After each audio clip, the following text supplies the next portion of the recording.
Globespan is a Guyanese dialogue moving towards the realization of one nation in one Guyana. It's a platform that offers an all-inclusive discussion with the pros, the cons, the ones that have taken a side, and the ones that stand in the middle. Globespan believes agreeing and disagreeing are part of the nation building.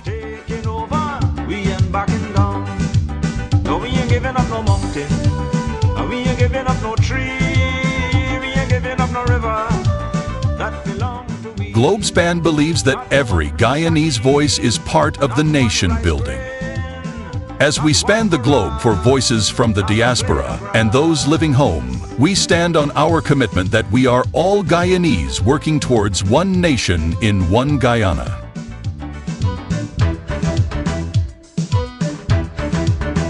This land is our land now. As the world turns on its axis, bringing changes, we as Guyanese must adapt to those changes for a better Guyana for all. Globespan stands on its axis with its belief that one nation, one Guyana, one destiny must include voices from all corners of Guyana.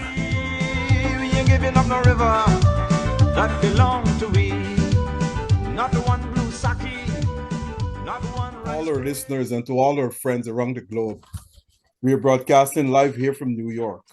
Globespan, this program has been made available by Mr. Noir Singh, let me get it off the bat, and by Mr. Devin Bissoon and Mr. Ryan Gobin. We are a fair and balanced network, and we will accept anyone from any political stripes, religious, union, to come on this program to discuss issues. We span the globe, and Globespan believes that all voices must be heard. And also, we here believe in one Guyana, one nation, one destiny. It's an all-inclusive format we have here. And as I said, we will not exclude anyone. But the views expressed tonight by our guests are solely theirs and not those of the staff or management of Globespan Television. Tonight we have two guests. The former Prime Ministerial candidate of APNU in the 2025 election, Ms. Fernandez, Jerita Fernandez, and the Vice Presidential candidate, Mr. Manny Paul. Good night, lady and gentlemen. Good night. Good night, Doc. It's good to be on your program. I think this is the second time I'm appearing with you, and about the fourth time on Globespan. So it's good to be here back again. It's a pleasure having you on this program, and we look forward to a night where all the questions will be discussed, all the debates, and everything will be answered. So, Mr. Manny Paul, I want to put this to you first. I know we're going to get to Parliament and everything else, but my first question to you is this. We know what happened in the election, but given APNU's performance, or I said poor performance at the elections, did you have any premonitions or thoughts or beliefs that APNU was going to take this type of shellacking? Let me say, first of all, that I honestly didn't expect this kind of result that we got from the elections, but it is the reality, and we have to live with it, and we have to study what transpired with the intent of bettering ourselves at the next elections. I know that in my view, we presented the best manifesto. I think there were good plans there. I think there were policies and programs that were there to improve the lives of the people of Guyana. I'm not too certain at this point why people voted the way they voted, but I do know that there are several factors that hampered us in the elections. But as I said, the results are in. It is what it is, and we have to live with that reality and hope to do a turnaround and expect better at the next elections. Ms. Fernandez, I'll put this question to you. Did you expect the results that we got, or were you surprised? Definitely did not expect that result. We did not work towards that as as persons would have witnessed our campaign. We went throughout the length and breadth of Guyana. So definitely did not expect that result. But it did. The result is what it is, and it is a message given from the electorate to us. So responsiveness must be taken into consideration right now as we move forward to listen to what was said as we go on, because we have to go back there, regain ground in every single area that we've lost support in. So definitely didn't expect it, but we have learned from it, and we are going back out there as we have already started to make sure that we do not lose any time in regaining ground. Let me ask you a question. You're from Bartica, am I right? How did APNU lose Bartica? I didn't get that. You're from How? Bartica, am I right? I am from Bartica. How did APNU lose Bartica? I think the same went across, a lot of the votes that comes from Region 7, and it's not Bartica, that's Region 7. Right. A lot of the votes from Region 7 came from the hinterland when it went to the WIN party. A lot of those votes came from the hinterland that tilted it in that direction. And there was basically a trend, if you look at the election results, you would have seen a trend throughout all of the regions when it comes to the hinterland votes and the direction it went into. Now, I have traversed the hinterland during the campaign, and one thing was very clear is that persons in the hinterland live in extreme poverty. Persons there are lacking the basic resources to get by when the day comes. So you would understand why is it that persons living in the hinterland will opt to step away from the PP administration. I think that there was a resounding message in that result, the 2025 election result, and persons are not talking about it as yet. And that is a fact that after 5 years of spending oil resources in Guyana, the indigenous communities, their vote went away from the PPP administration significantly. So it sent a strong message to the government also that they were not spending money in the hinterland. We saw the results there. Region 7 suffered from that trend also. Okay, Mr. Monty Paul, level with the people. Let it be known. And I know you're a plain-spoken person as well. What you think happened in this election, and where did the party went wrong? Well, let me start off by saying that when the APNU AFC lost power in 2020, there was too many infighting.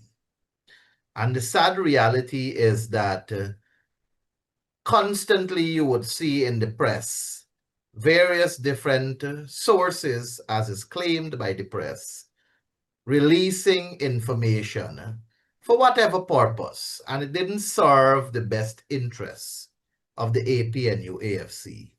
Many people were going out in the public space and they were saying things, some half-truths, that basically made the coalition be seen as not united. And trust issues arose, and that led to where we ended up in 2025 without having a coalition. I think the population wanted a coalition in these elections, and unfortunately, they did not get it. That significantly contributed to our decline. I also believe that instead of people focusing on strengthening the movement by accepting what were the wishes of the membership, and that is Comrade Aubrey Norton, there were a lot of fighting against Comrade Norton because people did not want him. A small majority did not.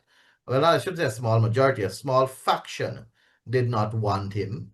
And there were several videos your viewers would recall of prominent figures saying that they will not lift a finger to serve once Norton is there, and several other people contributed to not accepting Comrade Norton, though Norton was the choice that the membership of the party chose. And I think that also contributed significantly to where we are currently. And I think also money played a significant role in these elections. And there were political parties dashing out and doling out monies all over the place. And that may have caused people to be vulnerable, unfortunately, because the majority, they would go for the quick cash because of the situation majority of us find ourselves in. You know, you can tell them about a long-term plan to develop them, to enhance them and make them better, but because of their situation, they may prefer that $50,000 now so that they can go buy something to eat and feed their families now.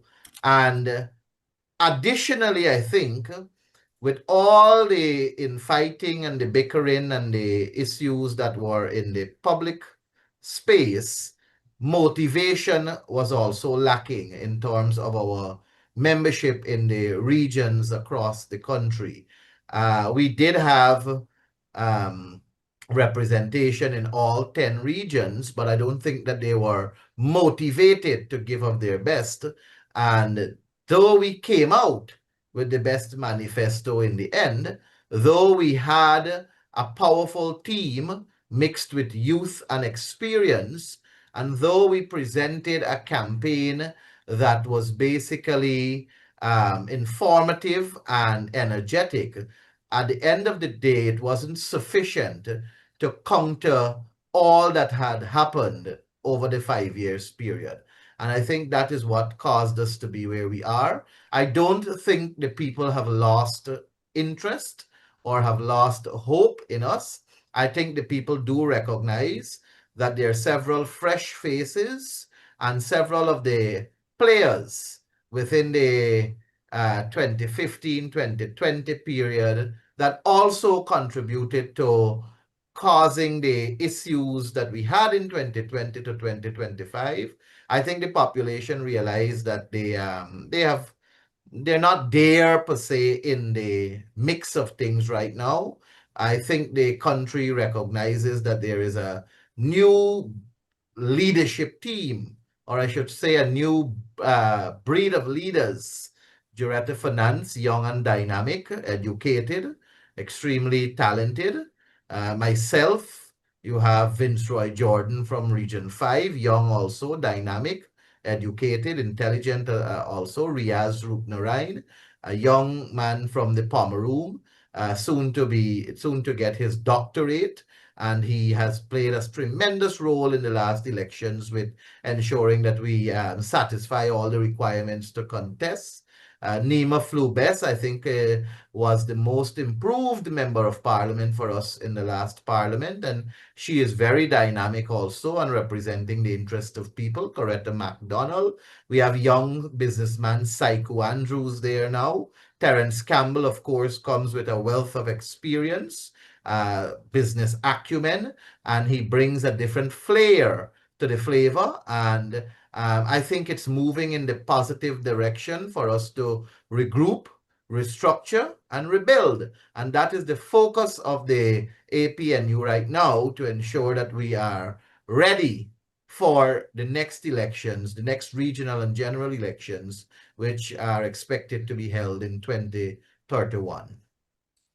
Ms. Fernandez, Mr. Manipal made a good point to saying that the people expected to have a coalition with the AFC. You're from the AFC, but there were rumors that the AFC floated that they wanted 65% of the seats garnered by APNU. Was that true? Based on all the documentation that I have seen, that is true. That is what the negotiations began at. And they did not budge from that because they're the third party. They can't have 65%. So no one At the time, compromised. Pardon me? at the time of the negotiations, I was a member of the AFC. Right. So most definitely that is not a position I held, and I was very firm in my representation within the party that we need to be negotiating from a position that makes sense, and we cannot just go forward and kick a can down the road, because at some point I believe that it was frustrating our voters, our support base altogether, and at the end of it, that's part of what resulted in where we are today. A frustrated support base. Persons did not have the confidence in us having the ability to go forward, even as the APNU coalition, and to win it without that unified front. A lot of it, and a lot of persons, even within the leadership sphere, thought, they're fighting the PPP for so many years. The PPP have been in office for so many years, and now there is a fractured coalition. So they adopted this position as well. If you can't beat them, you join them. And you saw some persons even went over to the PPP in the last campaign. So there's a lot of that. But yes, I thought it was a very unreasonable acts from the beginning of a negotiation. I could not see the plus to that. I believe that if any two party going into a negotiation at that level should at least be very rational in their acts from both sides, particularly if you are having the interests of Guyanese at heart, and it is not just building a party strength or personal gains for individuals. I believe that there was a lot of short-sightedness, if I can say, when it comes to actually putting the will of the people in front of the negotiations, and we would have gone in a way different direction in my assessment. And I just want you to note at this point that I was not a part of those negotiations, but those were the points that I represented within my party at the time. And while we're on this topic, there was another rumor that was floated that Nigel Yu should have been the presidential candidate. Was that also true? As part of the negotiations, that was true. Yes. Okay, thanks. Now, let me go to this question. And I got to say, Vice President Jagdeo, you got to give him credit. He sounded the alarm or sounded the warning that when we invest in nationhood, Mr. Mohammed's party will get the most of his votes from the PNC or APNU base. And as it turned out, Vice President Jagdeo was correct. Now, nobody took Vice President Jagdeo's word seriously because he sounded the alarm more than once. Most of win votes are coming from APNU bases. Mr. Manipal, no one took him seriously? I wouldn't say that no one took him seriously. In fact, we didn't really need him to tell us that. We did our assessment and we were on the ground, and we saw how people reacted to the money that they were receiving. And we managed to convince, I would say, certain sections of society in terms of what is more valuable to them in terms of what we were presenting. But at the end of the day, we did not have the financial resource to compete with Mohammed's. And that's a fact. And even for me, when I look at the elections, even the PPP, I don't think they had the resources to, even though they were in government. It was quite clear that the Mohammeds were fixed on positioning themselves to spend money to get where they want to go. I don't think they got where they wanted to be. Instead, they had to settle there for second place. But I think the expenditure that they incur was way more than any other one of the political parties. I don't know if they will have the same amount to do it again come the next elections. But it's quite clear that the people were gravitating to an individual and not necessarily the party as they want to dub themselves, because most of the people who were prominent in their campaign there Tabitha Sarabu Hali came from the APNU. She was the lead of a party in the APNU, and she did not deliver the way one would have expected. Odessa Primus have said publicly that she voted in the past and supported the APNU. Natasha Singh Lewis became prominent under the PNCR, APNU. Don Hastings Williams under the PNCR, also APNU, and several other persons from outlying regions. APNU people were the ones that were rallying for the cause because they were getting the money from him. And I can tell you comfortably, because I was responsible for the Barima Waini region, and more specific the Mabaruma sub-district during the elections. And the people who were once very close to us were closely associated to Azruddin, and they said to us that Azruddin is paying them to sew the flags. Azruddin is paying them to nail the flags up on the post. Azruddin is paying them to do mobilization. They said these things to us. Now, I can't verify if they're true, but I have to believe what was said to me.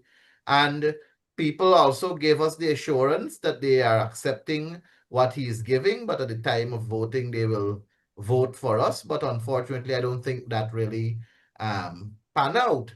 But at the end of the day, the major factor there was money, and not necessarily intelligence, not necessarily programs, policies, and projects, but money. And it is the sad reality of how Guyana is right now. People in this country, though we are so rich with resources, oil and gold, diamond, etc. People right now prefer that $50,000 over anything else because it means more to them now.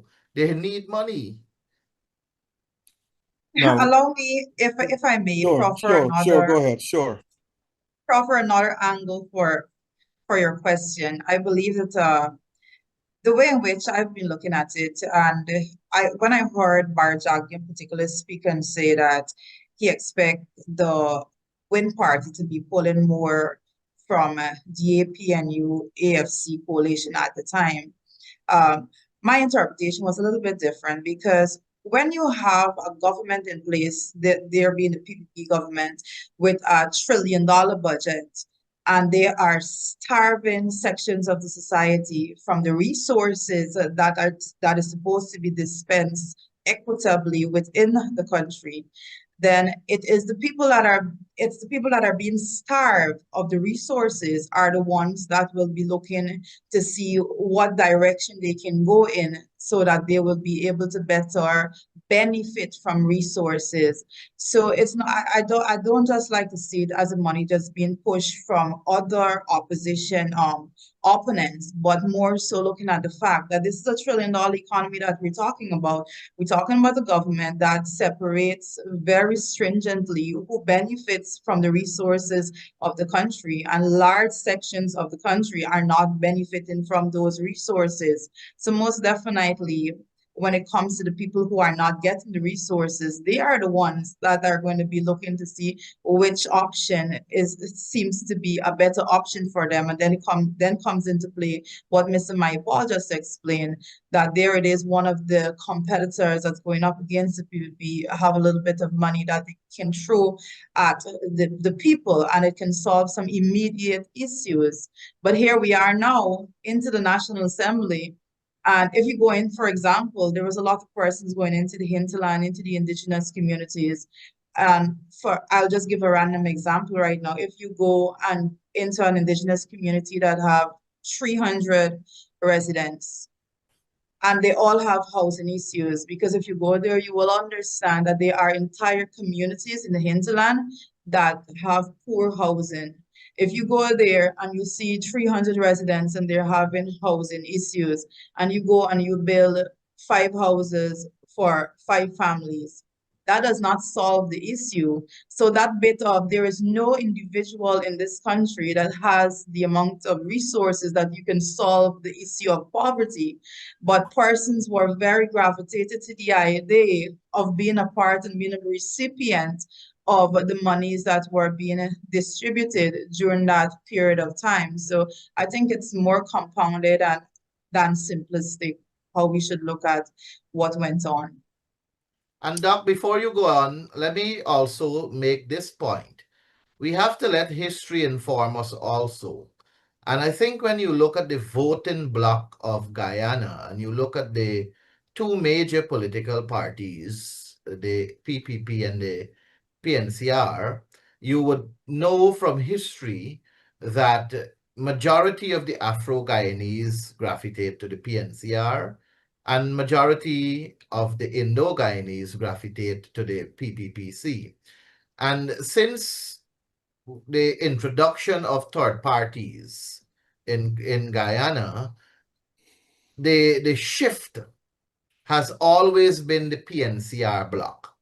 The PPP bloc has basically stuck with what they believe in, their cultural background, relations, however you want to put it, in terms of their beliefs. And the PNC bloc has always been the shifting bloc, if I may term it like that. When the AFC came into play in 2006, it was majority of the PNC voters also. You had the WPA also occupying a seat in the parliament before. You had the United Force, and you had several small parties. This is not the first time we're having three political parties in our National Assembly. In the past, we have had four, I can remember, at one time. And it goes to, and the four, the PPP would always maintain their voting bloc, though it may have diminished a little, but it's always that PNC bloc that keeps shifting and keep going to other political parties and so on. And then you find that the small parties, they would start with this hype and then they will end up being obsolete. And then the PNC bloc comes back home to the PNC. They don't go to the PPP. So I think it is established also that the fact of the matter remains that all of these played a significant role in the results that we have today. It's the first time a party came up and presented itself the way it has here now. But equally, this is the first time you have a young, rich man as their choice. The first time you have the spread across the entire country because of resources.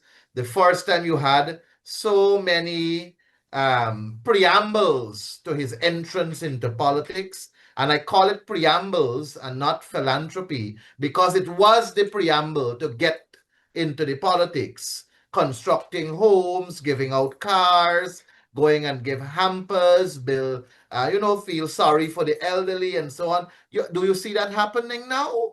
Do you see people getting homes now? When last did you see a house being constructed by the very same individual? When last did you see a car being given to the same individual? So if we are to conclude that it's philanthropy, then you have to show me where is the continuation. But we don't see the continuation after the election. Instead, we're now seeing the search for sympathy. But at the end of the day, it was a preamble to enter the election race. And I think based on what we have been hearing moving around the country since the election results to now, we have had several visits across the country. We have a team heading out of Georgetown over the weekend coming. I'm not going to say where they're going as yet. People are going to see that. And we have dispersed ourselves all across, hearing, communicating, trying to understand. And people have basically said to us in a nutshell that they made a mistake and they don't intend to do it again. But we're not holding on to that either. As I said to you earlier, we are about rebuilding, restructuring, and rebranding. I'll come to that. Folks, you're listening to Globespan Television here in New York. We now will take a break for at least a minute. Oil is transforming Guyana, and the entire Caribbean is watching. But beneath the promise of prosperity lies a deeper risk, the rising threat of climate change. Oil and Climate Change in Guyana's Wet Neighborhood explores this high-stakes intersection of economics, politics, and the environment. Author Yves Lloyd Griffith takes you inside the region's oil ambitions and reveals how climate vulnerability could shape its future. This isn't just a policy debate. It's about coastlines vanishing, livelihoods shifting, and choices that will define generations. Packed with insight, data, and sharp analysis, this book is essential reading for anyone who cares about the Caribbean's future. Are we on a path to progress or peril? Dive into the story that affects us all. Oil and Climate Change in Guyana's Wet Neighborhood by Yves Lloyd Griffith.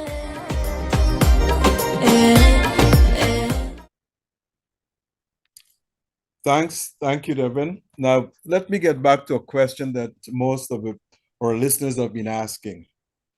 Now, APNU/the PNC lost its two most important and solid bases. That is Linden and Georgetown. Now, again, Vice President Jagdeo sounded the alarm. Well, he stated publicly that the PEP will win Region 4. Norton response, and I quote, Jagdeo talking nonsense. The PEP won Region 4. So I can say Norton was talking nonsense. Now, my question to you, Mr. Manipal, then to you as well, Ms. Fernandez, how this happened? How can a party lose its two most prominent bases, where in Linden, almost 86% of the people there are Afro-Guyanese and PNC supporters. In Georgetown, it's almost 68%. How this happened? Well, I think it's the same question you're asking me in a different format, because I think the same answer applies as to why is it that we are where we are in terms of the results, because it is the same phenomenon that occurred across the country. I would say, however, that we did not lose, because when I hear you saying that APNU lost their bases, it's as though I'm concluding that it's gone forever. I believe that we stumbled, but I don't think we fell. And I know that we are on the verge of getting up, and we are going to ensure that we reclaim our territory. Politics is not just a one-time game in terms of elections. It's the first time we have 12 seats in the National Assembly, but there was a time in this country when the PPP had 10 seats in the National Assembly. There was a time in this country when other parties had seats in the National Assembly that they lost. There was a time when the AFC looked as though it was going to be a real strong third party, when in 2006, I think they got 5 seats or 6, and 2011, they got 7, and today they have none. There is a possibility that they may very well get back up and running, and I'm sure the PNC will get back up and running. I oftentimes hear people say APNU/PNC. Perhaps I should remind the public that the PNC is a party within the APNU. And though there are other parties in the APNU that people may want to conclude are small, they are not insignificant. They're very significant. They bring a different dynamic. They are treated equally, and they are respected. We have the Rastafarian Party in the APNU. They have a membership of several Rastafarians that bring their view. We have the Kingdom Liberation Movement. They also bring a biblical perspective. We have the WPA. We know the WPA and the PNC, what they were like in the 70s. And here we are today with the WPA and PNC working together in the APNU. And I think there are 2 or 3 other small parties that are very significant in the APNU. And part of the issue also lies with this branding that people seem to fall prey to because of what Jagdeo often utters. But the fact of the matter is that, yes, the PNCR is the largest party in the APNU, but PNCR is not APNU. PNCR is but a subset of the APNU. Ms. Fernandez, let me ask you this question. Could I respond to, could I Sure. add a response Go to ahead. the Go ahead. first question? All right. Go ahead. So I believe it is important to note that when Mr. Jagdeo went out there and he said that the the PNC is going to lose Region 4 and Region 10, he was stating it as against the PPP win in Region 4 and Region 10. And I think it's important to note that when you look at the results and you look at the split between the APNU and the WIN party as compared to the PPP, you would see that there was not that shift that Barry Jagdeo was so hoping to have achieved, and that is what he was boasting about. So I believe that that is something very significant for us to take into consideration when we are talking about his comment, because his comment was not us losing to win. His comment was us losing to the PPP, and that did not happen in that manner. So his assessment at the time was brutally incorrect as well. And I want to say at this point that when you look at the results that we have right now that we are facing and what Win was able to do in the 2025 election, the PPP and in particular the Vice President Bar Jagdeo has a lot of responsibility for that as well. He is the one that took to his program every single week and made the leader of Win his main point. And in doing so, he basically helped to propel that movement to what it is right now. He gave that light and visibility and credibility, put spotlight more so on that individual. So he, in part, very largely, is to be blamed for what they're seeing right now. So when they're out there right now fighting this monster that themselves helped to create, sometimes we definitely have to look back to see where it all started to understand why we are where we are today. But my question to you is this. The AFC is actually wiped out. Did you think the AFC will be able to come back, regroup and come back? Well, nothing is impossible in politics and political and specifically when you're talking about an oil economy as we have right now, with which I outlined a little earlier, where you have so many different parts of Guyana that is basically starved of resources. And when you have a country in which we have large portions of the population being starved of resources, then it's very possible that you have political movements making a comeback based on the work that they can do within the 5 years that is ahead of us. So it's not impossible.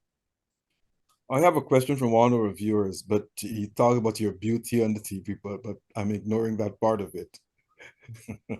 He says, let me ask you this question. Do you think APNU will be able to regain its position or its stance in Region 4 and Region 10? And if so, how in the next election? Most definitely. And why I say this is because you see, when we went into the 2025 election, we just did not go in there and go to the citizens of this country with just empty promises. We went there and we presented a manifesto that we went through rigorous debates internally before we arrived at certain policy positions that we were going to be pushing. We were very specific in saying that everything that we represent is people-centered, and we intend to continue the next 5 years in pushing that agenda of people-centered development to make sure that an economy that is oil rich and in which you have $1 trillion budget, we only expect that budget to be expanding every single budget cycle, that we go out there and we represent the best interests of the people. And we believe strongly that when we hold and we stick to that agenda, making sure that our only aim is to see that Guyanese benefit from the resources of this country, then people will see that, and eventually at the end of this 5-year period, we will be able to regain that strong footing that we started with before we are where we are today. Mr. You know that Manipal, we are not acting in isolation of what these results are. We're not being oblivious to the fact. And because we are using what is before us, what is the reality, as our basis for rebuilding, and because we are using what is before us as our format to re-engage, to listen, to ensure that the people are given the priority and the likes. And because we are taking that into consideration, we will rebuild. We will come stronger. And as an institution, the PNCR that is, as an institution, there are many lessons for us to learn from to ensure that we are at a better footing. And I believe strongly that with all of that in mind, we are going to ensure that we do what is right to ensure that we are where we ought to be. okay, now let me ask you this. You said you're going to rebuild. How? Well, rebuilding takes various different formats, and we cannot operate outside of what is permitted by the constitution that governs our political party.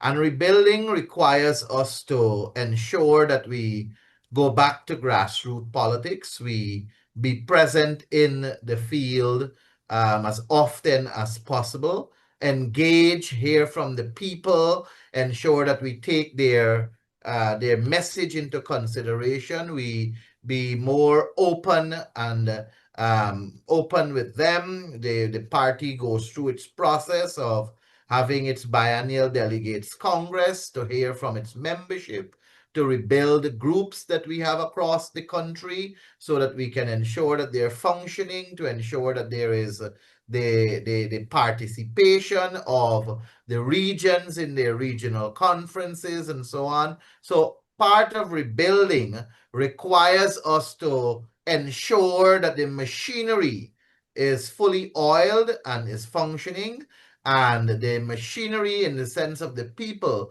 give the mandate to the leaders to move forward with their voice. So when I say rebuild, that's what I'm talking about. We're not going to operate from a top-bottom approach where the top sends a message down to the bottom. We're going to do it from the bottom-up approach where the bottom sends the message to the top. I have another question from one of our listeners, if you all don't mind. He's saying that many in the party now believe, that Norton was the problem. He has brought the party to its lowest level ever. And he said he's a strong PNC member and PNC supporter. He said, but how can you talk about rebuilding the party with Norton at the top of it? Now, let me answer that. Okay, Just go not ahead. to take away from Juretta, but I want to answer that very condign. Go ahead. First of all, Mr. Norton was not the problem. Mr. Norton has always been a dedicated PNCR member.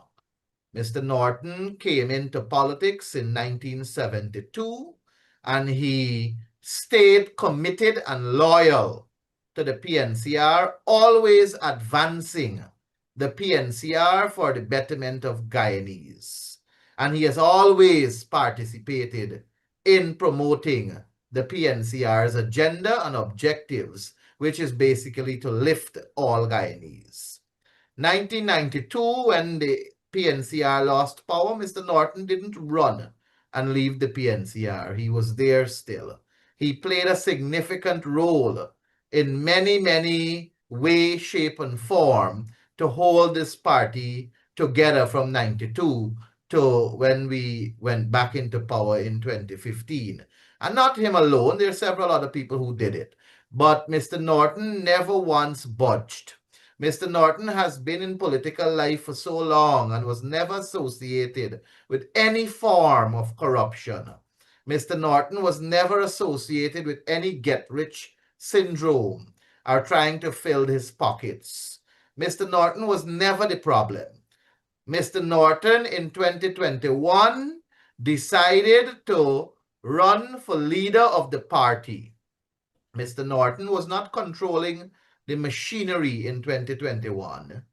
Another person who was his contender there also, Mr. Joseph Harmon, also signaled his intention to run.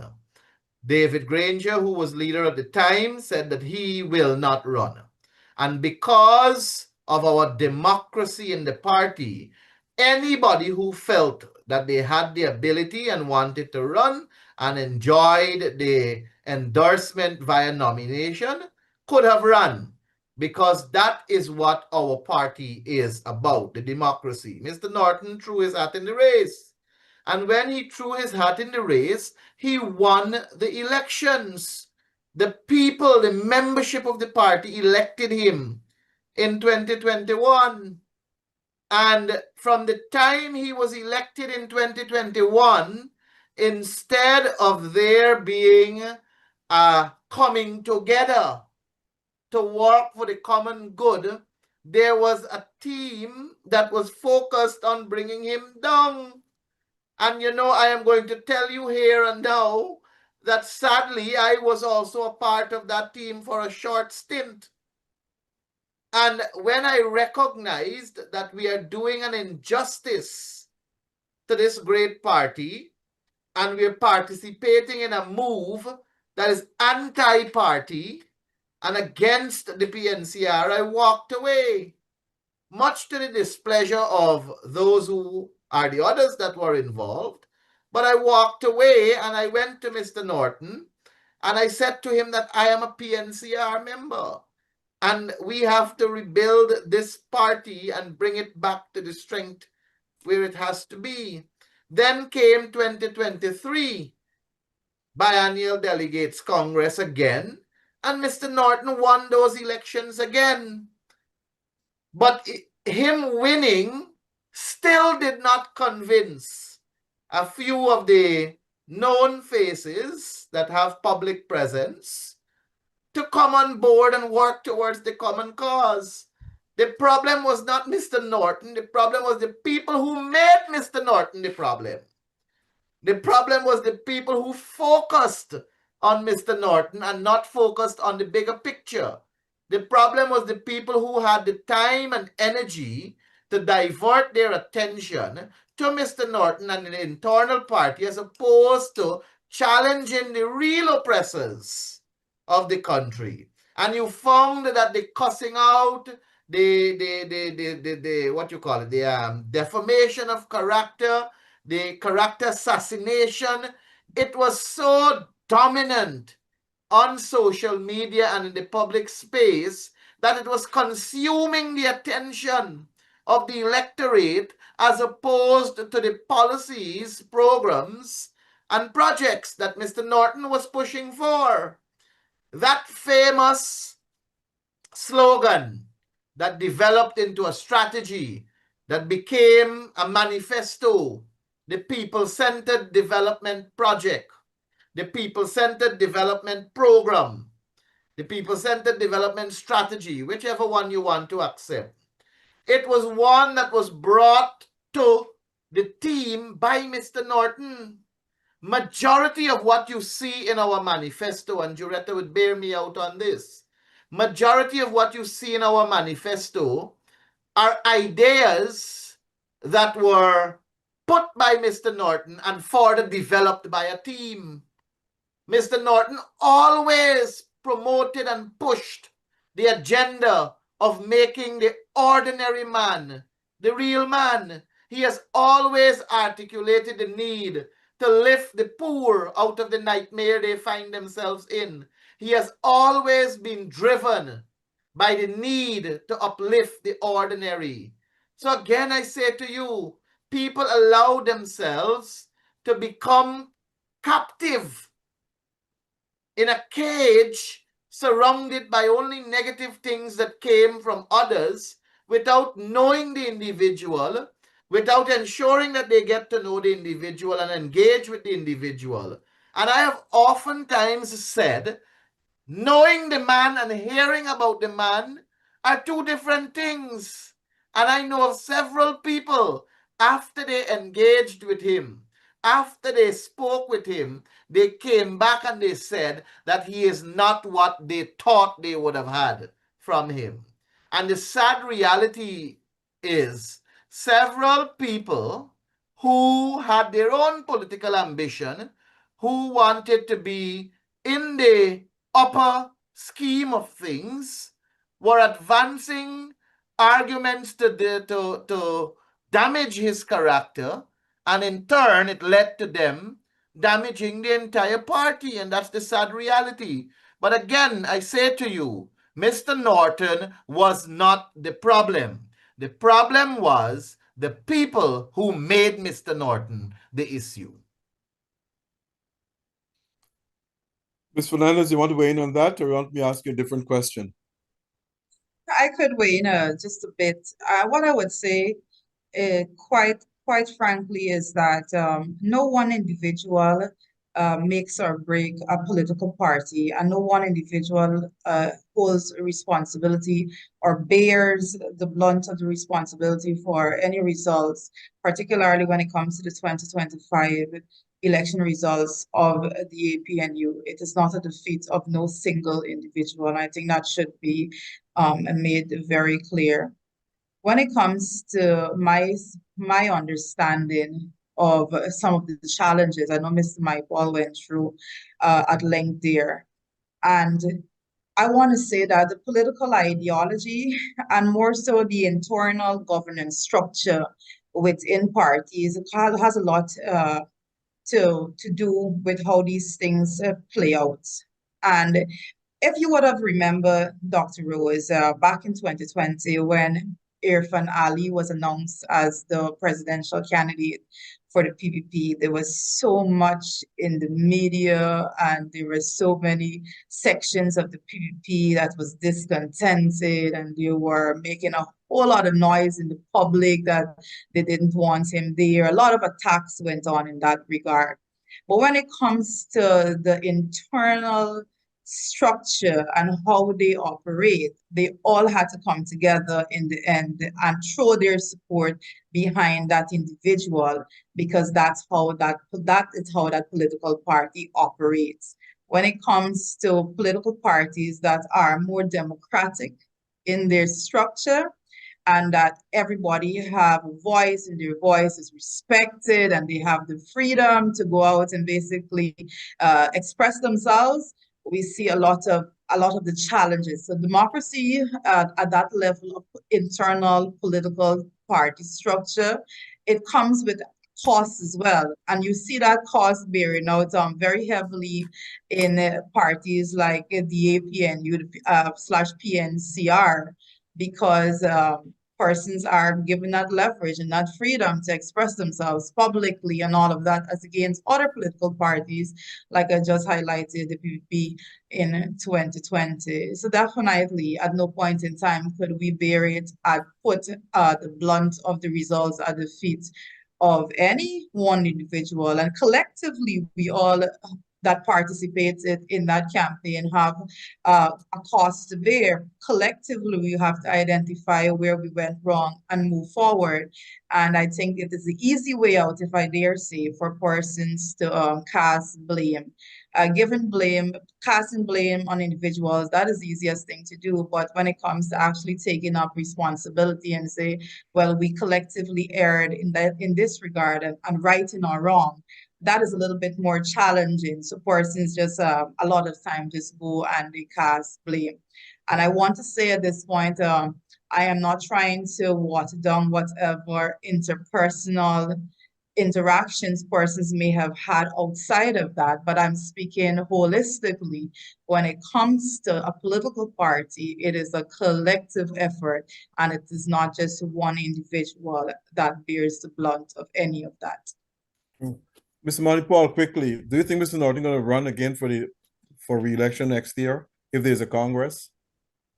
I don't know if he will. I Do don't know you think he should? if I think he should. Yeah. I wouldn't say whether I think he should or should not. I think it's a decision that he will have to make, as he is entitled to by virtue of being a member of the party. And all members that are financial and believe that they have the ability to do so, they're entitled to do so. And if the membership decides to throw their weight behind him, or they decide to throw their weight behind somebody else, that's a decision of the membership. The membership of the party has to decide who they want, and they have that opportunity to make the nominations. If you ask me if I think that other people should, like myself, I would say yes. And I would say many other people should also take the I would like to opportunity see of. you run indeed. Thank you.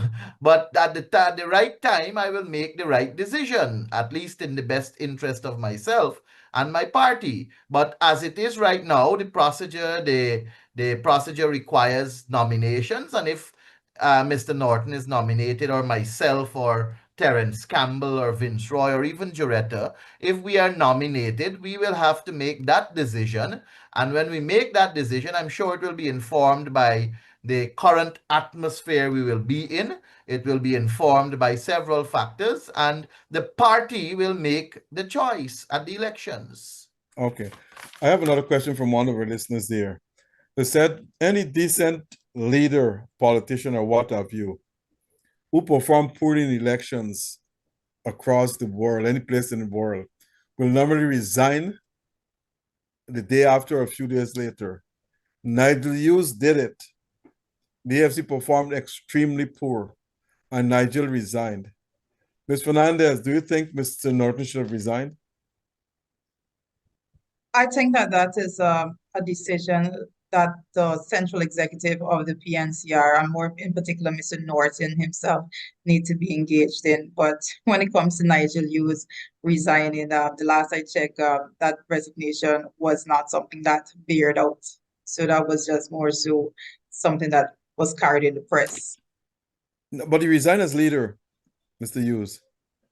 Yes, and I believe that the executive of the AFC did not accept it or something in that regard. But I do get that point that you're making, and I do believe that the party, the PNCR, has a mechanism in place when it comes to elections and internal elections, and they will have an election, and the party will decide on who their leader will be.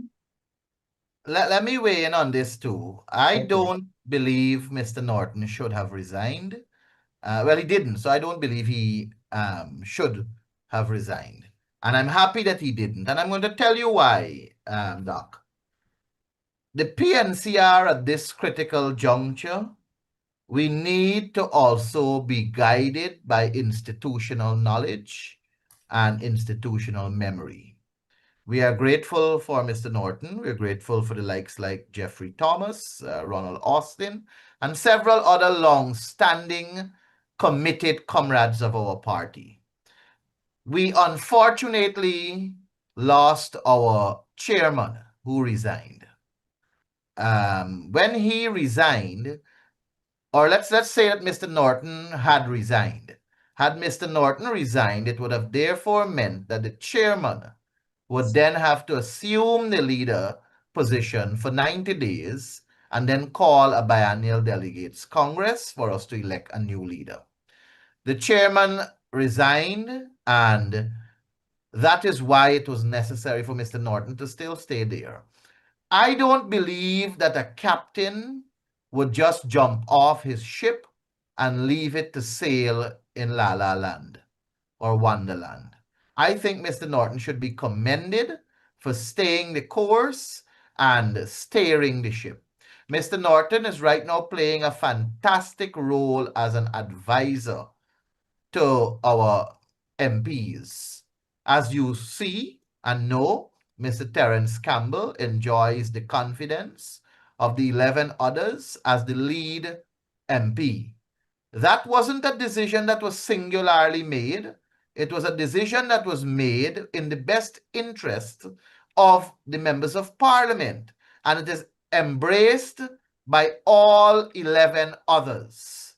And frankly, I believe, knowing Terence Campbell, if it was not accepted by his team, he may not have accepted it. but I think he accepted it on the basis of it being agreed upon by the group. And Mr. Norton is guiding, but not directing. And that is something that I admire about him right now when it comes to the 12 MPs.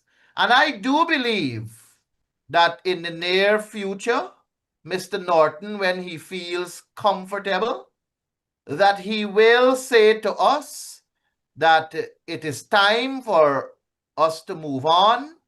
He is going to continue to be there in the advisory role, but there is going to be the growth of new leaders.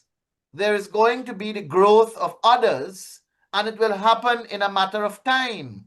Mr. Norton said already that he is not going to seek election to the office of the president again. He's not going to run in another election as presidential candidate.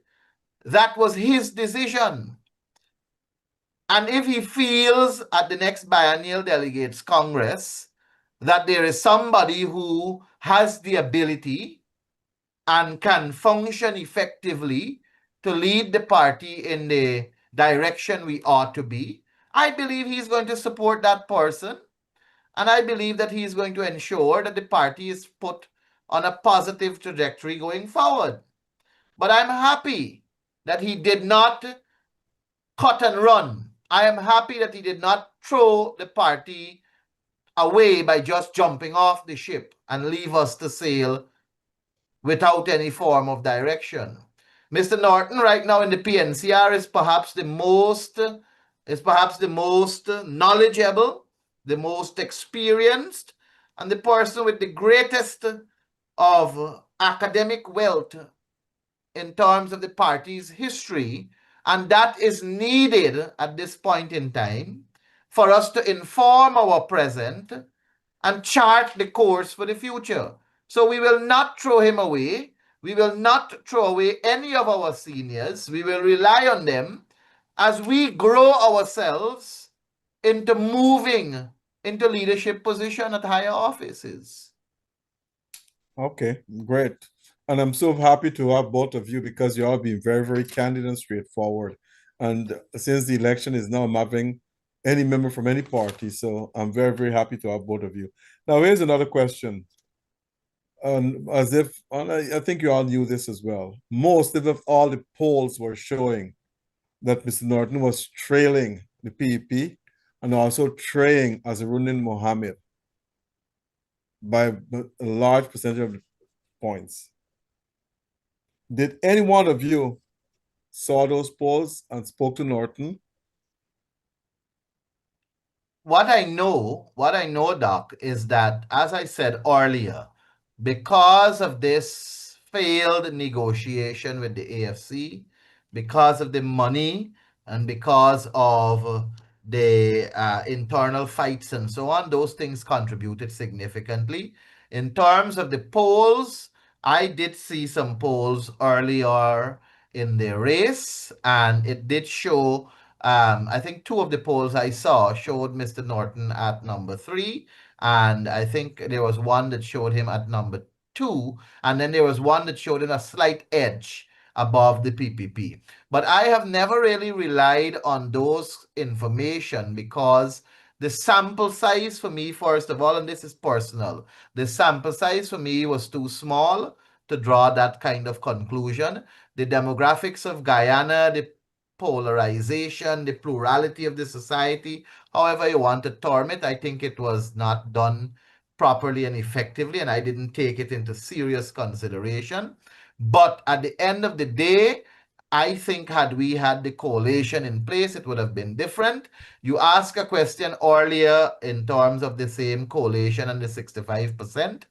I can tell you that when these negotiations started, the requests were so outrageous from the other side. It was so outrageous that I had to conclude in my head that they also had an issue with Mr. Norton.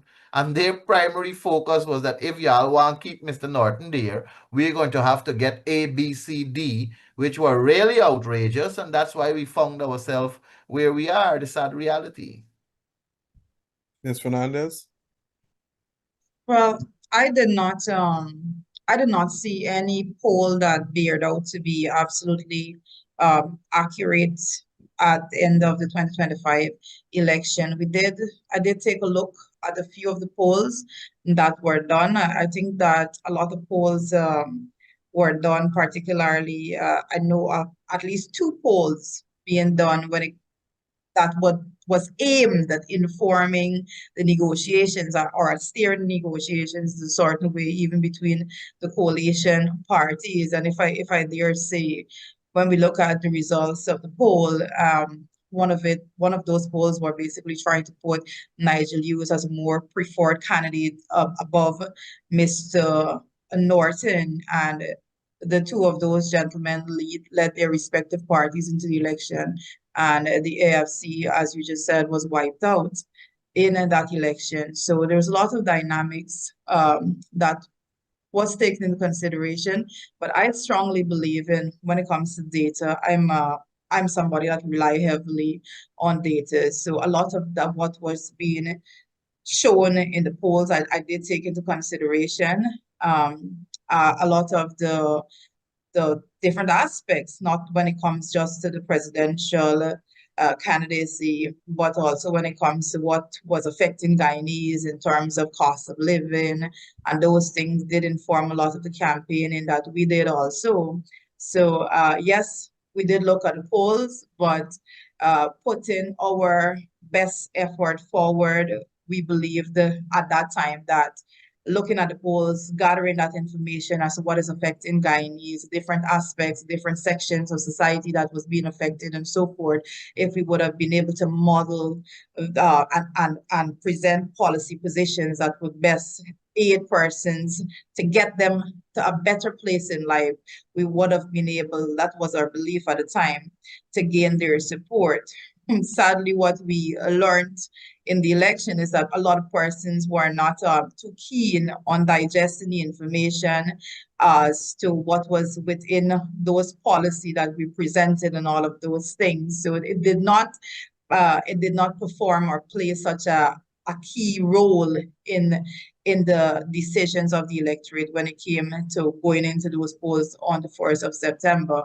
So definitely we looked at the polls, but how we use the information was a little bit different. Ms. Fernandez, if Mr. Norton or the APNU were elected to office, you would have been the youngest prime minister the country had ever seen. Now, can you tell our listeners, as the prime ministerial candidate to traverse the country, what was your experience that you gained? What did you learn that you did not know before as a prime ministerial candidate? Well, I believe what I learned was it was more of a reinforcement of some bit of what I have as a lived experience. I embrace very strongly the fact that I came from very humble beginnings in life, and traversing this country as a young Indigenous woman, going into Indigenous communities, it was just to reinforce in my mind that what I'm doing, there is immense value in going out there and fighting to represent these communities and individuals living in these communities. Because growing up and facing those struggles, I would have hoped that now our economy is over $1 trillion, that I would have seen something significantly different, but it was not. The more further I went into the hinterland, the more I saw persons struggling and all of that.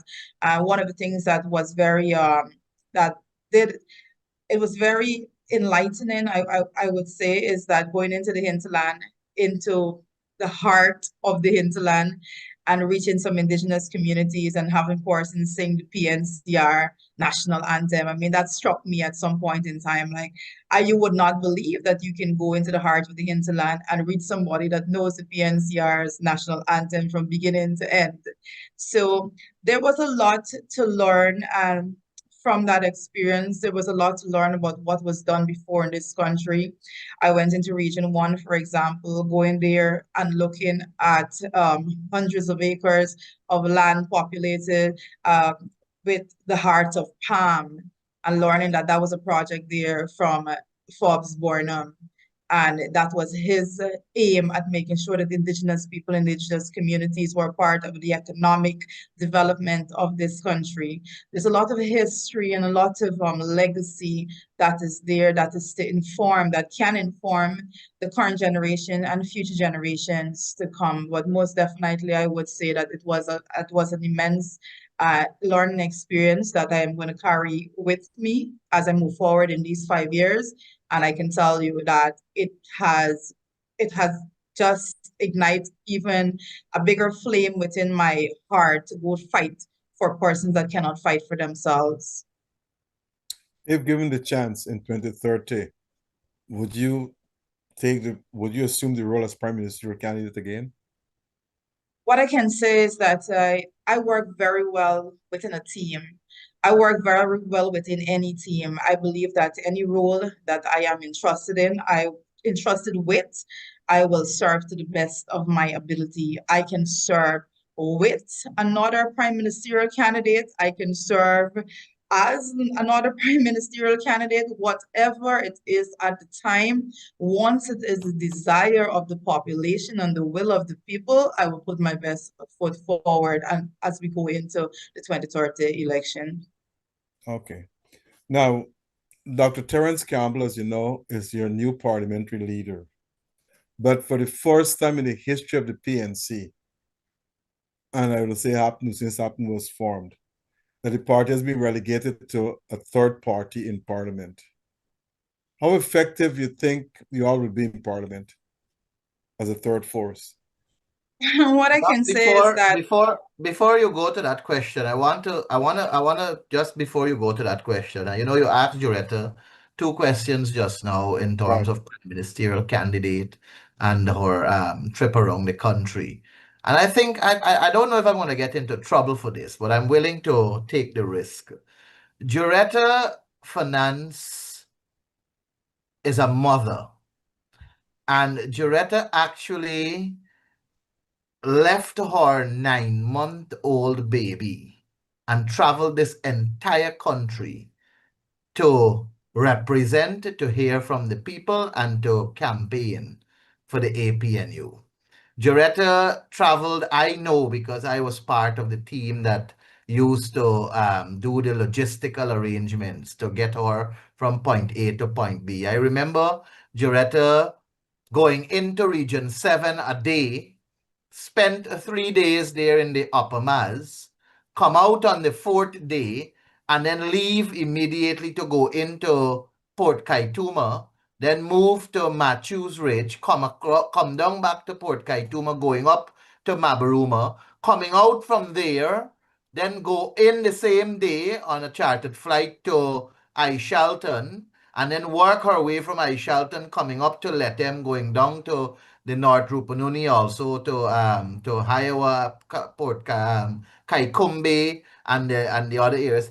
Juretta, I want to tell you publicly that I salute you for the work that you did, and I know how difficult it was, and she did extremely well, Doc, and I just wanted to fit that in as our prime ministerial candidate. She did extremely well. I'm extremely proud of what she did. I know of how difficult it was. I know of the terrain. I know of the geography and all of these different circumstances and difficulties, and I think she did fantastically well. And I want to tell her in your program that I salute her. If I'm going to get into trouble for what I said, I'm willing to take the risk. I appreciate the comments, but one of the things I would say to that is that all that traveling and the time, it was a very short campaign season, if I can put it in those words. And one of the things that I would acknowledge at this point is that it's one thing to go and to touch base with those communities and people living there. But it's different because it's different when it comes to building relationships, and building relationships with the residents in those communities takes time. So as we move forward in these 5 years, I have 5 years to build real strong relationships with individuals in those communities so that when the next election cycle comes along, it is going to be us just meeting out there and reaching with persons that we have strong working relationships with. So it was an extremely short campaign, but it was very well spent, if I dare say. What I hear Mr. Manipal just said, and I'm smiling, that the places you went was almost like 6 or 7 days. So actually you abandoned your baby. I'm just joking. I'm just It's like joking. a whole, it It was was, like a month. It was like yeah, a a whole month, I month can tell you.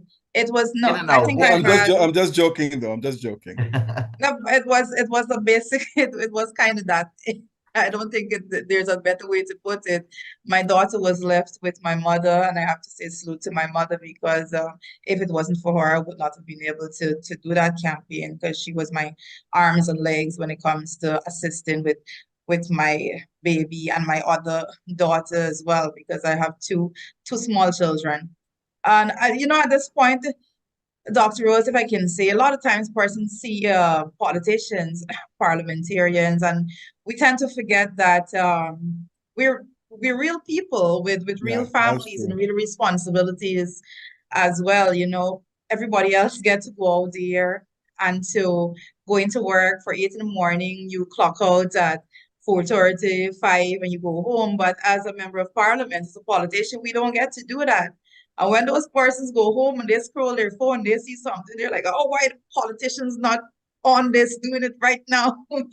So I we know. have real lives as well, but we have a commitment towards working towards the benefit and the betterment of Guyanese. So we have to a lot of time neglect our own families to see that that agenda is fulfilled so that Guyanese would be living a better life in the future.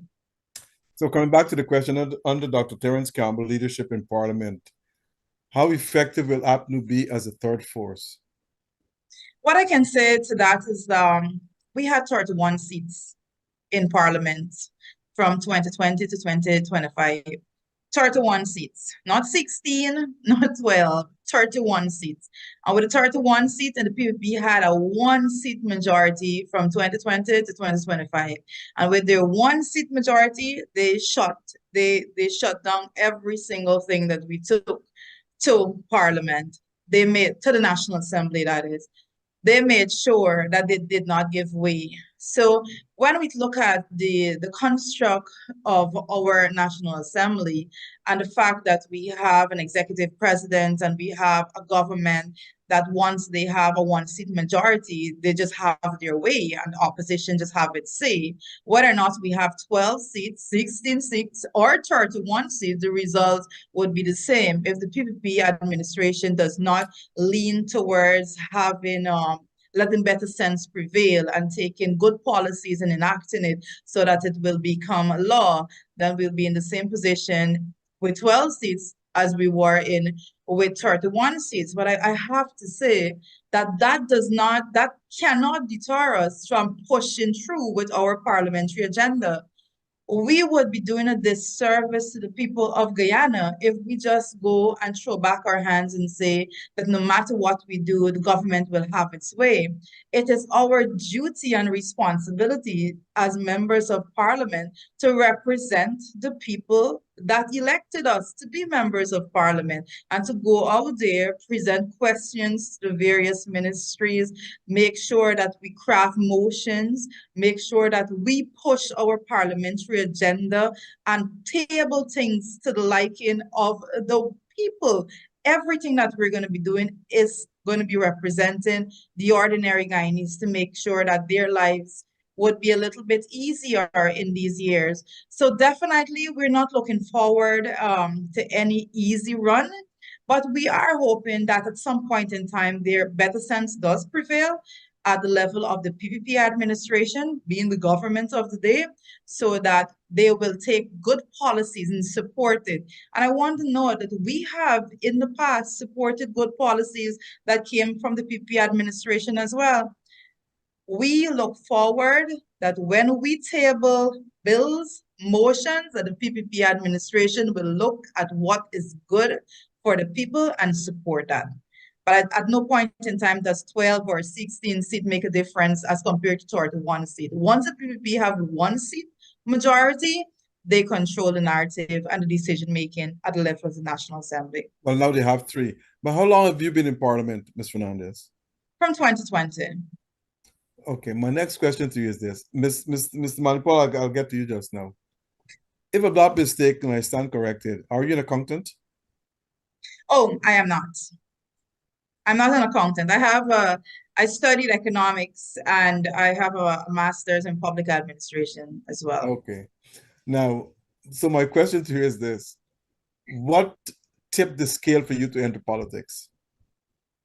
It was more so wanting to be, I have a passion when it comes to representation, more so at the level of crafting policies. So I started off in Bartica, my first ever being into a political scene or being on the political scene was in 2016 at a local government election back there in Region 7 at the mayor and town council. I served as a councillor there. I was the first of the female councillor that was on the works committee and things like that. And I think I took it just grew on me naturally because I like to be in that environment where we can craft policies just to make persons' lives better. Dr. Rose, when you grew up in a very difficult economic situation, you want to be and for me personally, looking back at how difficult my years were, I want to make sure that I can do something that is going to remove that challenge from so many other young people that I had to face myself. So my own struggle is a personal motivation that drives me to make sure that other people does not have to go through that, and so that I can show them how that there is a pathway to get out of there, like I use myself to have a successful life like I'm living today. But politics, do you think that's a successful life?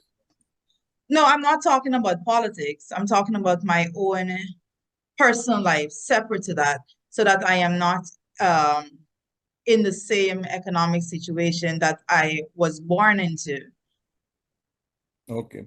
But politics is, if I dare say, a lot of times there's a lot of negative light that is thrown at politics, but politics makes and breaks the economy. It makes and breaks families. It makes and breaks persons' hopes and aspirations and of being a better person, living a better life and a better quality of life. Politics is the overarching body basically that makes those decisions. Without political decisions and policy direction, a country is not being directed anywhere. And I'm just going to stick in this at this point. During the campaign, I was talking to some young people and they said, no matter who is in government, I still have to work hard. And I was telling them that who is in government matters because it determines how hard you have to work, and more importantly, what your income will be able to buy at the end of the day. So politics is extremely important, if not the most important thing in Guyana right now. Let me just say this, but you have a very good mayor in Bartica, Mayor Maury. He's a good guy. Agreed? On a personal level, I think he has good characteristics as an individual. Politically, I don't think he has moved into the role as he need to as yet. I'm going to tell him. You threw that one on me, Dr. Rose. I'm going to tell him. He's my friend. Now, the other thing I wanted to ask you about, on Mr. Manipal can jump in here. Now, negotiations. APNU, Win and Amanza Walter Desir in Region 4 would have given the party more the chairmanship and the vice chairmanship. Why did you all negotiate to have that? Maturity in politics matters. I can tell you that there were talks in terms of these respective positions, chairman and vice chairman, but it broke down somewhere along the line because of lack of communication. and the way information was fed. I think what played out in Region 4 is as a result of a reaction from what happened in Region 8 and Region 10. And somehow the We Invest in Nationhood believed to themselves that they will withhold their support for the Region 4 chairmanship for us because of their conclusion that there was some collaboration in Region 8 and a non-collaboration in Region 10. But the point is, talks did happen, Dr. Rose, and it broke down somewhere along the line, and it is very unfortunate. But I still am optimistic that as an opposition, we can see the need to have some form of unity in terms of defending the poor and vulnerable, and we can find the need not to necessarily fight among ourselves, but advance an agenda as a united opposition to challenge positions by the PPP that may not benefit the people. And if we can find that common ground, it will show good politically. But Juretta made a very important point that is factual. Whether it's 29 together, 12, 16, or 1 separate, it wouldn't change the fact that the PPP is 36. And with 33, that is enough to trump any position from the opposition. Agreed. Now, my other question to you quickly, we're running out of time. When these negotiations are taking place, and I can only give you all this advice in future, don't put politicians to negotiate these things. Bring people from outside to negotiate. That's just my suggestion I'm making. The other thing I want to ask you, why did Ms. Desir leave the PNC in the shortest span of time? I think that's a question that she will have to answer as to why she left the PNC. Okay, good. Now, and that is a question I cannot comment on. Okay. Now, why you leave the AFC?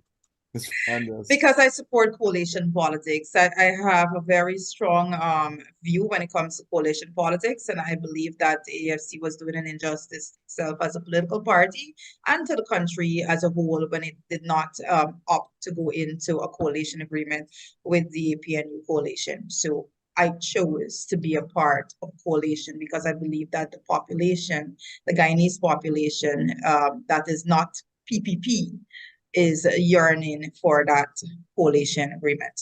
So you were not offered the position before secretly as the prime ministerial candidate before you jumped ship? Oh, definitely not. Anybody that tried to put that forward to the public was just being very mischievous and basically putting a lot of disinformation because they know that to be a blatant lie. Okay. Now we come to the end of the program. Any comments? Your closing thoughts, Ms. Fernandez? I would just like to say that it was a pleasure to be here to have this conversation with you. I believe this was my first time on the program. I look forward to having similar discourse as we move forward and as you see it fit to invite me on this program. So thank you for the invitation. I believe that we had a very fruitful discussion. And to the persons listening, whatever part of Guyana or the world you're listening from, thank you so much for spending this time with us. It was definitely a pleasure for me. I will invite you all back after the budget next year.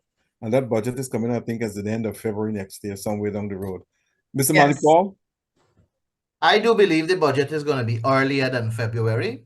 I want to say thank you also for the invitation, and I want the Guyanese population to know that what we promised in our manifesto of 2025 are things that we still hold near and dear to us.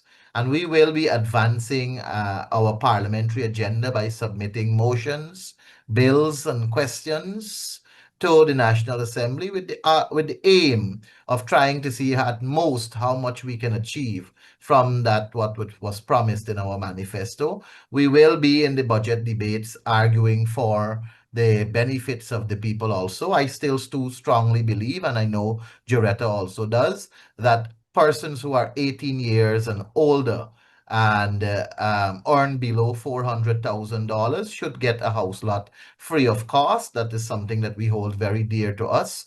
We have the resources to develop our country and provide for our people. We still hold near and dear to us that the four-door pickups, those vehicles, the income tax and excise tax should be slashed the duty and perhaps 15% off on all of those things.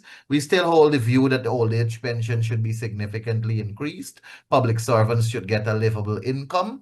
And we still hold the view that a people-centered approach is necessary for our country. These are things that we committed to. We did not win government, but we will try our utmost to champion them. We will try our utmost to ensure that they are well represented, and we will continue to work hard to rebuild our party, to restructure, to rebrand, and we will come again to the Guyanese people for their support in the 2031 elections. I say again that we are committed and dedicated to them. Thank you very much for another invitation, and I look forward to future invitations where we can discuss more in depth the politics of Guyana. Thank you. I want to thank all our listeners for tuning in tonight, and I hope you all enjoyed this conversation. I want to thank our sponsors as well, and also Mr. Noir Singh for making this program available, and Mr. Devin Bisoon and Ryan Gobin, our two technical directors. Now, to all of those out there, I know you all had a lot of questions to ask, but I can only ask so many questions. And I just select a random 2, 3, and 4 to ask. But the problem remains, it's a vast arena. I only have an hour and a half, so I can only ask so many questions. So just bear with me on that one. So once again, thanks to everyone who tuned in tonight, and Mr. Manipal and Ms. Fernandez, thank you too to be our special guest tonight. Don't go after the program. I want to talk to both of you. Thank you very much.